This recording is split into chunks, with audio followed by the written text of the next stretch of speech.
10 years of Creta, legend forever. नमस्कार, मैं हूं विवेक और आप देख रहे हैं रिपब्लिक भारत की विशेष पेशकश महाराष्ट्र की विकास गाथा।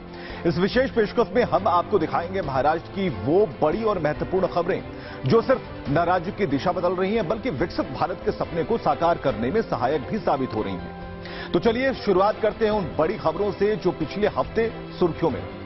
महाराष्ट्र सरकार ने डेटा सेंटर और सौर ऊर्जा क्षेत्र में राज्य को मजबूत करने के लिए 10 MOU पर हस्ताक्षर किए, जिससे राज्य में 42,000 करोड़ रुपए का निवेश आएगा और 28,000 से ज्यादा रोजगार सृजित होंगे। सौर पैनलों के उत्पादन के लिए जुपिटर इंटरनेशनल लिमिटेड के साथ 10,900 करोड़ रुपए के निवेश समझौते पर हस्ताक्षर किए गए, जिससे 8,308 नौकरियां पैदा होंगी। रोचक सिस्टम्स प्राइवेट लिमिटेड ने डाटा सेंटर के लिए 2,508 करोड़ रुपए का समझौता किया और इससे 1,000 नौकरियों का सृजन होगा। डेटा सेंटर क्षेत्र के लिए रोविजन टेक हब प्राइवेट लिमिटेड के साथ 2,564 करोड़ रुपए का निवेश समझौता हुआ, जिससे 1,100 रोजगार सृजन होने का अनुमान है। वाव iron and steel private limited के साथ इस्पात उद्योग के लिए 4,300 करोड़ रुपए का अनुबंध किया गया, इससे 1,500 रोजगार सृजन होगा। सरकार के प्रयासों से महाराष्ट्र डेटा सेंटर कैपिटल और सौर ऊर्जा एकीकरण कैपिटल के रूप में उभर रहा है। महाराष्ट्र के मुख्यमंत्री देवेंद्र फडणवीस ने नागपुर में देश के पहले स्मार्ट और इंटेलिजेंट गांव पायलट प्रोजेक्ट सातनवरी का शुभारंभ किया।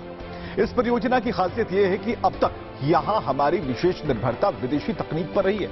वहीं voice of Indian communication technology enterprises ने 24 भारतीय कंपनियों को एक मंच पर लाकर इस गांव का स्मार्ट मॉडल तैयार किया है। ये पहल न केवल तकनीकी आत्मनिर्भरता को नई दिशा देता है बल्कि प्रधानमंत्री नरेंद्र मोदी के आत्मनिर्भर भारत के संकल्प को साकार भी करता है। सातनवरीचा हा यशस्वी प्रयोग बघून आम्ही असं ठरवलं आहे, पहिल्या टप्प्यामध्ये प्रत्येक तालुक्यात, नागपूरच्या नाही, नागपूरच्या तर करूच, पण महाराष्ट्राच्या प्रत्येक तालुक्यामध्ये 10 गावं ही आता स्मार्ट आणि इंटेलिजंट आम्ही करू। म्हणजे जवळपास 3,500 पेक्षा जास्त गावं ही या ठिकाणी आम्ही स्मार्ट आणि इंटेलिजंट करू आणि मग पुढच्या टप्प्यात सगळीच गावं आम्हाला ती करायची आहे।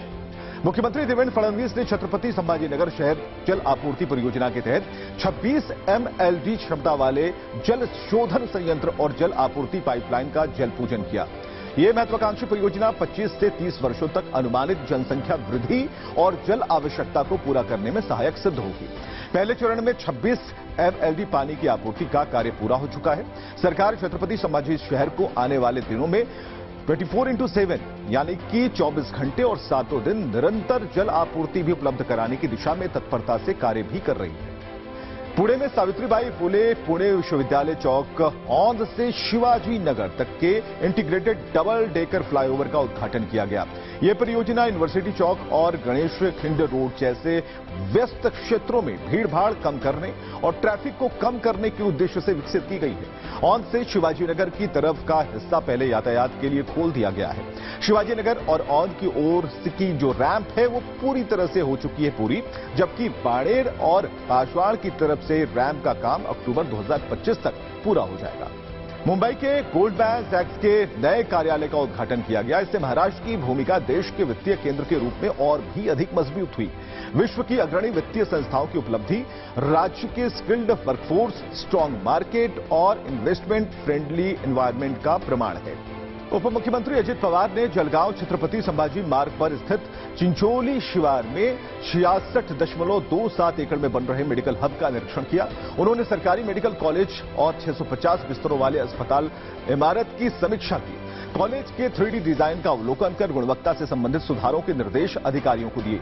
यह परियोजना जिले के नागरिकों को बेहतर स्वास्थ्य सुविधाएं उपलब्ध कराने और छात्रों को उत्कृष्ट चिकित्सा शिक्षा के अवसर प्रदान करने में महत्वपूर्ण साबित होने वाली है। लगातार हो रही मूसलाधार बारिश से मुंबई ठाणे जिले का जनजीवन प्रभावित हो गया है और इस दौरान उप मुख्यमंत्री एकनाथ शिंदे एक्शन मोड में नजर आए। उन्होंने मुंबई और ठाणे शहर के विभिन्न हिस्सों का दौरा किया और साथ ही शिंदे ने मीठी नदी किनारे की बस्तियां और विक्रोली पार्क साइट स्थित भूस्खलन प्रवण क्षेत्र का निरीक्षण किया और संबंधित अधिकारियों को आवश्यक दिशा निर्देश दिए। आज की विकास गाथा में हमने देखा कि कैसे महाराष्ट्र हर क्षेत्र में नई ऊर्जा के साथ आगे बढ़ रहा है। हर परियोजना, हर कदम एक समृद्ध, सशक्त और आधुनिक महाराष्ट्र की दिशा में बढ़ाया गया प्रयास है। अगले सप्ताह हम फिर लौटेंगे राज्य की प्रगति के नए अध्यायों और प्रेरणादायक कहानियों के साथ। तब तक के लिए जय महाराष्ट्र।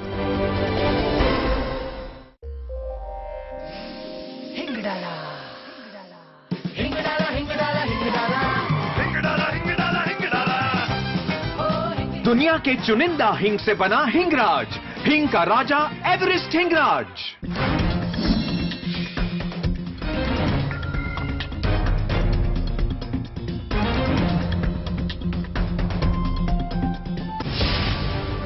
हम लाते खबरें कहीं भी कैसे भी। Republic Bharat in association with राजधानी पोहा। खाओ कभी भी कैसे भी। Leggings shopping done. नायरा कोई भी लेगिंग्स हो, क्या फर्क पड़ता है? जैसे हर कॉफी गोल्ड नहीं होती और हर रिंग भी गोल्ड नहीं होती, हर एक मीटिंग जरूरी नहीं होती, कभी कभी लव स्टोरी पूरी नहीं होती, हर सेल्फी जैसे क्यूट नहीं होती, just like that her leggings Lyra नहीं होती। लेगिंग्स हो जो लायरा हो। पड़ गई। तुम गंजों के लिए मेरी लक्स नाइट्रो गंजी काफी है। फटेगी नहीं टकलू, और अगर फट गई तो लॉटरी लगेगी तुम्हारी। इन्होंने दिखाई मसल, मैंने लगाई अकल। कैसे कर लेते हो ये हर बार? ये अंदर की बात है। चिकमंगलूर है लालपुर अबे है। ये सब जगह ईवी चार्जिंग स्टेशंस हैं।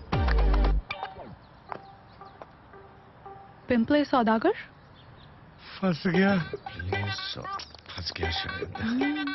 अरे है ना, इंडिया में 29,000 से भी ज्यादा ईवी चार्जिंग स्टेशन हैं, यानी देश के कोने कोने में।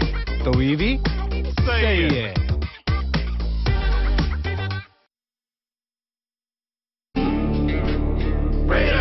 घुसकर मारने का सीजन आ रहा